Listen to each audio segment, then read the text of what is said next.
May 1945, a captured civilian hospital in Bavaria. Sunlight hits the white tiles of the ward. Steam rises from a basin of hot water. Helga Vogel, a nurse with 22 years of experience, stands over a cot. She does not move. Her hands are empty. Her arms are crossed tight against her white apron. On the bed lies a tank soldier from the 761st. His skin is dark. His bandages are soaked in red. Helga looks at the American doctor. She shakes her head. She says her principles forbid her from touching this man. She says the hierarchy of blood is real. She watches the soldier bleed. She thinks her refusal is a final act of defiance. She is wrong. General George S. Patton is 10 minutes away. He is bringing a lesson in service that will leave her knees in the dirt. This is the story of a veteran German nurse who refused to treat a wounded American tanker, and the brutal response Patton delivered in the aftermath. Before we continue, make sure you subscribe. We tell the World War II stories that show what happened when prejudice met consequences. Every week, we explore the clashes of ideology and the iron-fisted justice of the Third Army. Private Marcus Lee was 24 years old. He was from the red clay hills of Macon, Georgia. Before the war, he worked a sawmill under a blistering sun. He joined the 761st Tank Battalion to prove his worth as a man and a soldier. They called them the Black Panthers. He spent months in the oil, smoke, and heat of a Sherman tank. He fought through the thick mud of France. He survived the frozen, blood-stained woods of the Ardennes. 2 days ago, near the city of Regensburg, a jagged piece of German shrapnel tore into his shoulder and leg. He was tired. He was in pain. He was a liberator who now lay helpless in a hospital ward run by the very enemy he had just defeated. Helga Vogel was 44 years old. She was a civilian nurse in this small Bavarian town. She had worked in these wards for 22 years. Helga was not a member of the Nazi Party. She did not need a membership card to believe in the destiny of the Reich. She believed in the Aryan racial hierarchy. She believed it was the fundamental law of nature. Her white nurse's uniform was spotless and crisp. It was tailored to a sharp, professional edge. Her shoes were polished black leather without a speck of dust. A heavy silver locket hung from her neck on a fine chain. It was an heirloom from a family that had owned the surrounding timberland for 300 years. She stood with her arms crossed and her eyes like blue ice. She looked at the American doctor and did not flinch. She told him her hands were for the healing of the master race only. She would not debase herself by touching a man she considered a lesser being. It was May 1945. The Third Reich was a shattered shell. The Allied machine ground over the Rhine and into the heart of Bavaria. Regensburg sat directly in the path of the relentless advance. The German government had evaporated overnight. Local mayors surrendered their towns with white bed sheets hanging from every window. The American Third Army moved too fast for the paperwork of occupation to keep up. They left a vacuum of authority behind them. Civil order was gone. The infrastructure of the German state lay in ruins. Hospitals were overcrowded and understaffed. American medical units seized civilian clinics to handle the rising flow of wounded soldiers. They had no choice. U.S. doctors worked side by side with German staff who had spent 12 years under the swastika. It was a fragile and uneasy peace. The Americans brought their own complicated reality to the ruins of Germany. The U.S. Army was still segregated. Black units like 761st fought the same tank battles, but lived in different tents and ate at different tables. In many towns, American officers simply looked the other way. They saw the German nurses refuse to touch the black soldiers. They saw the sneers and the folded arms of the local staff. Some officers were tired and wanted no more friction during the transition to peace. Others shared the same views as the German nurses. They allowed the prejudice to stand because it was easier than starting a new fight inside the ward. They let the nurses choose their patients while men like Marcus Lee waited for help. The silence in this particular ward was a physical weight. The air in Regensburg was thick with the smell of antiseptic and unwashed wool. The American doctor looked at the nurse. He waited for her to move. Captain James Miller was 32 years old. He was a surgeon from Columbus, Ohio. He served with the 12th Evacuation Hospital. He stood by the metal basin and watched the steam rise. He held a clean cloth in his hand.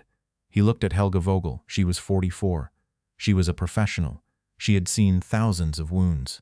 But she stood 5 feet away from the bed of Private Marcus Lee. Her arms were locked across her chest. Her face was a mask of cold stone. She did not move toward the soldier. "Nurse Vogel, this soldier has shrapnel in his thigh," Miller said. "I am aware of his condition," Helga answered.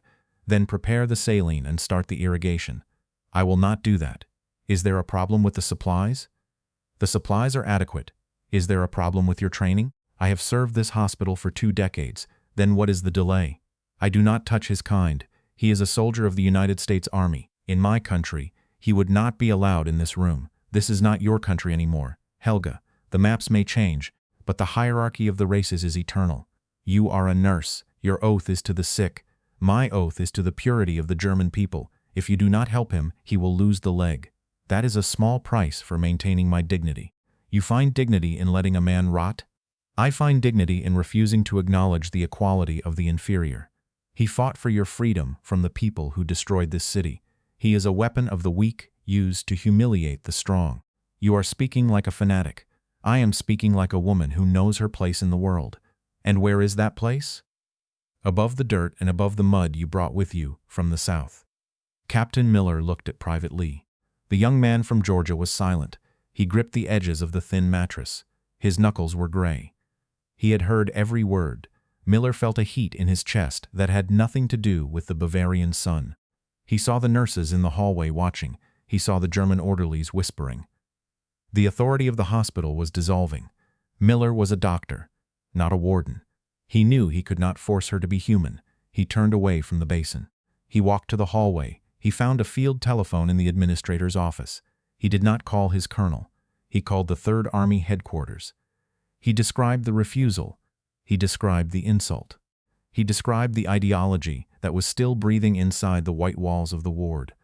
The report moved up the chain of command with the speed of a bullet. It bypassed the desks of the cautious. It went straight to the man who wore the ivory-handled revolvers. The report reached Patton within the hour. The engine of a Willys Jeep screamed outside the hospital doors. It stopped with a jerk. General Patton stepped out. He was a vision of starch and steel. 4 stars glittered on his helmet. 2 ivory-handled revolvers hung from his belt. He did not wait for an escort. He walked into the ward with the heavy, rhythmic stride of a man who owned the earth. The German staff froze. The American doctors stood at attention. Patton stopped in front of Helga Vogel. He studied her. He looked at her folded arms. He looked at the silver locket on her chest. "Are you the nurse in charge of this ward?" Patton asked. "I am," Helga answered. "And this soldier is under your care?" "He is in my hospital. The doctor says you refuse to touch him. Is that correct?" "It is why?" "My principles forbid me from touching an inferior race." Patton nodded slowly. He did not raise his voice. He looked at the wounded man on the bed, then back to the woman. "You speak of principles," Patton said. "You speak of the natural order of the world. You have spent a decade believing that the shape of your skull makes you a queen. You think your clean apron and your polished shoes are proof of your divinity. You believe that you are too good to touch the men who broke your armies and walked through your borders. You have lived in the safety of this white-tiled room while the world burned outside. Look at Private Lee. He is 24 years old. He comes from the red dirt of Georgia. He lived in a steel box for 6 months. He ate cold rations in the rain. He watched his friends die in the snow. He did not ask the color of the people he was freeing. He did not ask for a hierarchy. He did the work of a man while you hid behind a philosophy of ghosts. You are a nurse. You claim to be a professional. But you are a coward hiding behind a lie. I have no use for your ideology. I only have use for your hands. You have 2 options. You will treat this soldier. You will treat every soldier who enters this building with the highest level of care. You will do it with respect, or you will be stripped of your uniform. You will be handed a bucket and a brush. You will clean the latrines of the 61st until the last American soldier leaves Bavaria. Pick one. You have 10 seconds. Helga Vogel looked at the ivory revolvers.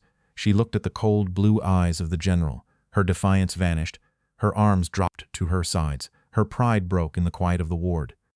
"I will treat him," she whispered. Patton did not smile. He did not nod. He turned on his heel and walked out. Helga Vogel moved toward the bed. Her hands trembled. She reached for the tray of surgical tools. Captain Miller stood at the foot of the bed. He watched every motion. The other German nurses stood in the doorway. Their faces were pale. They saw the collapse of the hierarchy they had trusted for 12 years. Helga dipped a cloth into the basin of warm water. She had to touch the skin she had once called inferior. She began to clean the jagged wound on Marcus Lee's thigh. The smell of iron and antiseptic filled the small space. It was the same smell she had known for 20 years, but now it was the smell of her own defeat. Every time her fingers brushed against him, she flinched, but she did not stop. Patton's threat of the latrine bucket and the loss of her uniform stayed in her mind. When the dressing was finished, Miller spoke. "Now apologize to him," the doctor said.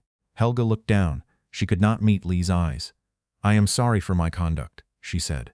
Her voice was thin. It was the sound of a woman losing her world. Lee said nothing. He simply watched the woman who had let him bleed now fix the damage. The German orderlies turned away. The spell of the master race was broken by a bowl of water and a bandage. Marcus Lee returned to Georgia in the autumn of 1945. He walked with a limp for the rest of his life. He went back to the sawmill and later opened his own carpentry shop in Macon.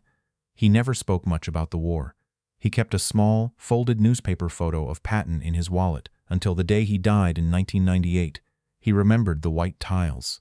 He remembered the basin of water. The moment in the ward remained his private proof that a man's dignity could be defended by the iron will of a stranger with 4 stars on his helmet.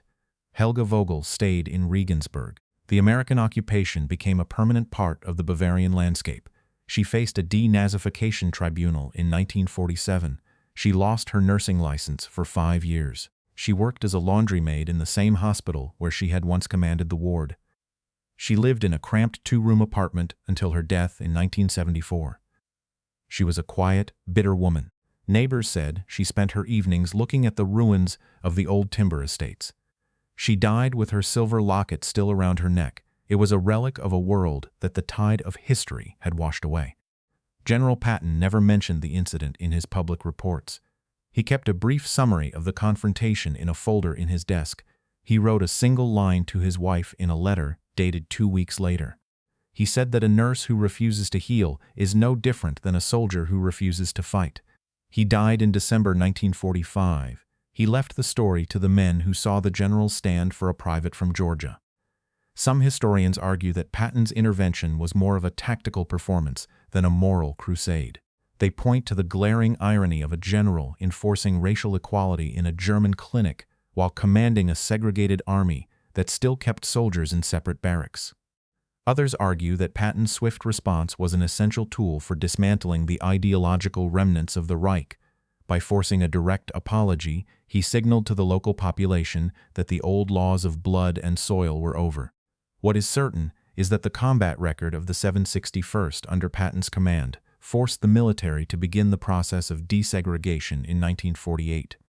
If you had been in Patton's position, would you have done the same? Or would you have let the local military police handle the matter through official channels? Let us know in the comments, and if you want more stories about what happened when prejudice met consequences, make sure to subscribe.